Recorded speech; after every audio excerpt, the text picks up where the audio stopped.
Hello chemistry kids. So we're looking at our structures of our protein. So we'll get long chains of amino acids all stuck together with these covalent bonds.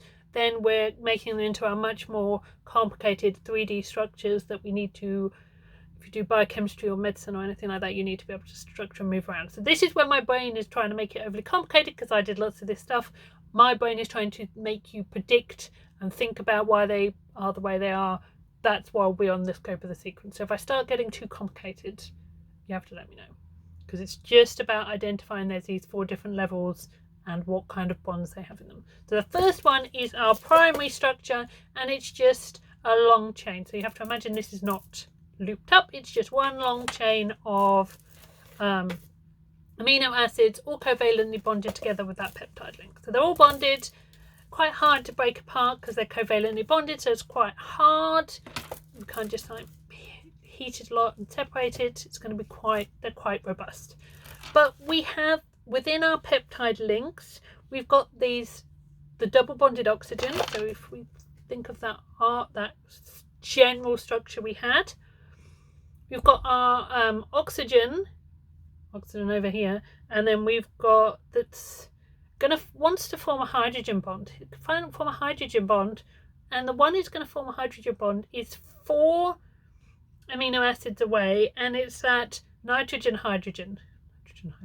So within that peptide link. So what happens is it can do that, and it forms an alpha helix. So it's not really going to work with these, but if we think about every kind of 4th oxygen and hydrogen is going to form this, so that double bonded oxygen, that hydrogen in that peptide link is going to form this kind of spiral shape, and I will give you better examples, and it's going to form this kind of spiral that we call an alpha helix.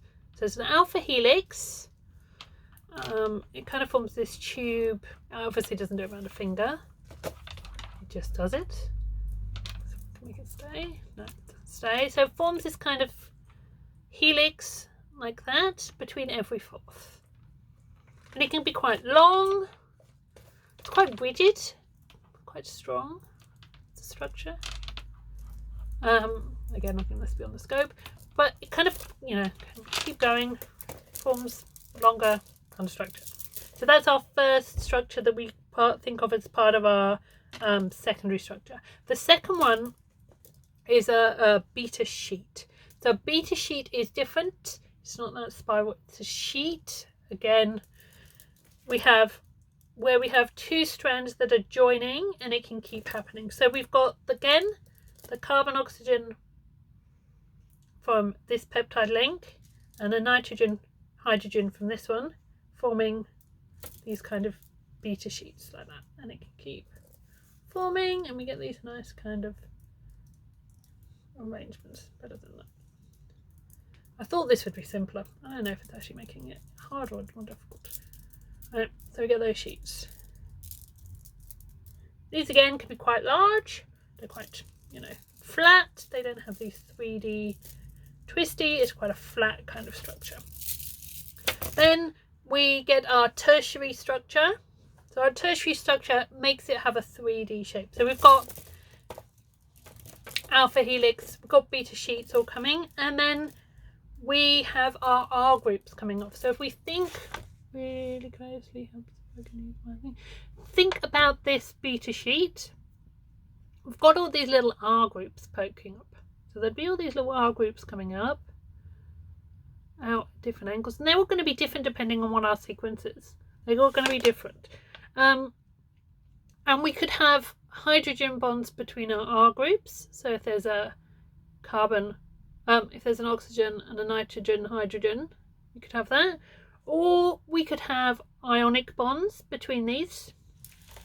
So we can get all kinds of different structures. We could get this bit here coming up over here, bonding, because we've got an oxygen double bond hydrogen that can kind of come here. What can also happen is we can have an ionic bond here. So the ionic bond could maybe be over here in part of our beta sheet and something else, and it could be because we have that NH3 becoming an ion, and then an OH minus. So we could have a positive and that negative, and we could have that ionic bond happening between these two bits. We could also have what we call a disulfide bridge. Again, you don't need to know the details, but if we had cysteine, I don't know, can't I say? We have though here and one here. We've got two little sulfurs hanging out, and those sulfurs can bond to each other. And imagine that this isn't just this loop here. This could have all kinds of other structures in here. This could have that alpha helix. It could have beta sheets. Could have all kinds of stuff going on down here, and it's now starting to make us have more of a kind of 3D shape. So it's becoming more of a 3D structure, kind of blobby, circular kind of shape with its specific bends and folds. Then what happens, so we've got our specific shape that looks like that. That's great, that's our tertiary structure. We can now get a quadratary.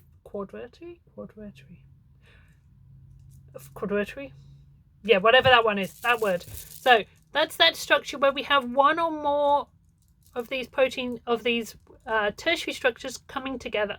So we have this structure here and this structure here are bonding together, and it's generally like hydrogen bonds. Again, there's not details needed to know, it's just the fact that we've got these 2 or 3 or 4 chains coming together and bonding to make our overall structure of our enzyme or our protein to build something.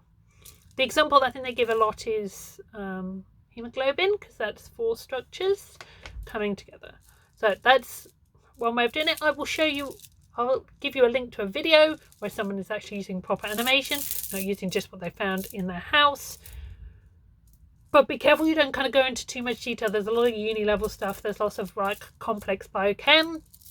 You just need to be able to discuss the 4 differences and kind of compare what they do to our sequence of dipeptides or polypeptides.